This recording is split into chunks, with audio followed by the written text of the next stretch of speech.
The Thirsty Crow.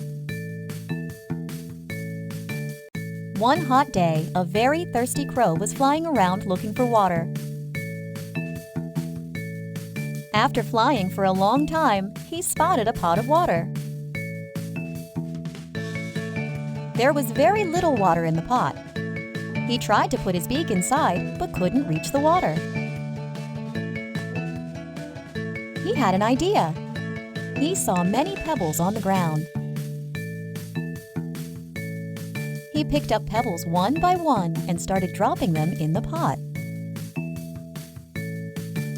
As more pebbles were dropped in, the water slowly rose towards the mouth of the pot.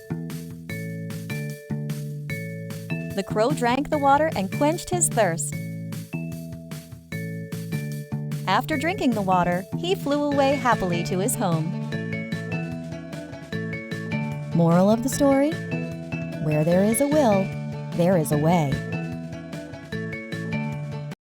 Toon Time TV.